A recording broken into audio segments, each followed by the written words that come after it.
Okay, side note first. Listen to Dan Carlin, Hardcore History 7, I believe. And he's in this episode, he's not a fan of Graham Hancock because 97% of what he says is just rubbish. That's almost a quote. So I think Graham Hancock has been shown otherwise, that 97% of what he says has turned out to be true. Like Wilbeckley, Tepley, and all them other places. But he's not a fan of him, or wasn't. Now he's on this rant about Plato and Atlantis and how foolish it is of people to believe in Atlantis. And anyone who's listened to Randall Carlson, the great catastrophe that Plato was talking about that destroyed Atlantis, and the time frame is like right there, just accurate as could be. So I love Dan Carlin's Hardcore History, but I'm listening to the first 10 episodes and he got a lot better. And then the eve of Carnivore Month ending, no carbs for all of January, no dairy, all meat, eggs, fish, pork, bacon. Once some black trumpet mushrooms because I'd never tried them. They weren't all that, and they wouldn't have lasted. So my thoughts are, it wasn't much different than meat and fruit. So I'm gonna add fruit back in. Maybe that'll give me a solid turd. I ain't had one all year. I'm probably gonna incorporate raw dairy, raw milk they sell at the grocery store here now.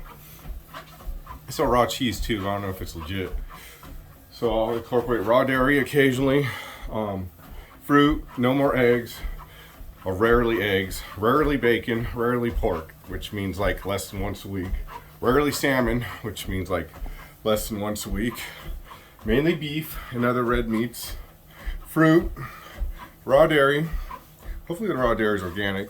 I'm gonna bring back in the element because I'm gonna cut down on the coffee, and the element will help with that. And it's probably good for you. I try to get like close to 10 grams of salt a day, and that'll help. What else?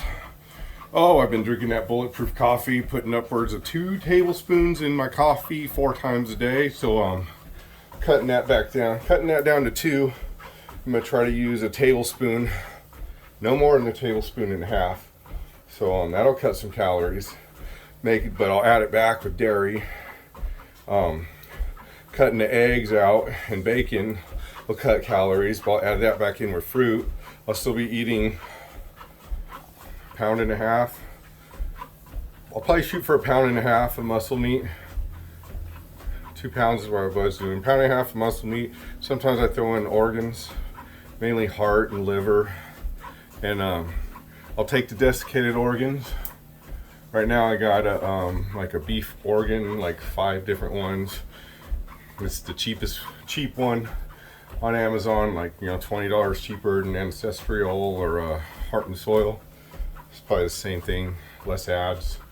Maybe they don't care about making as much money, or maybe it's not as good. I don't know. Probably similar. I don't take it every day. But I put it in my kids' shake. Sometimes I season my kids' food with it. What else am I gonna do? 2 cups of coffee. That's it. So thoughts. Did my workout suffer from no carbs? Maybe a little bit, but my workouts are really never longer than an hour anyway. I do hot yoga, weighted walks, and ATG, aka knees over toes guy, exercises. So nothing is I don't know, man. Hot yoga is pretty intense, and I had a few sessions where I like cramped up. I also hadn't slept but a couple hours the night before and worked out the day before. I think could have been electrolyte issue, carb issue, but so meat and fruit and some dairy, but not daily this month.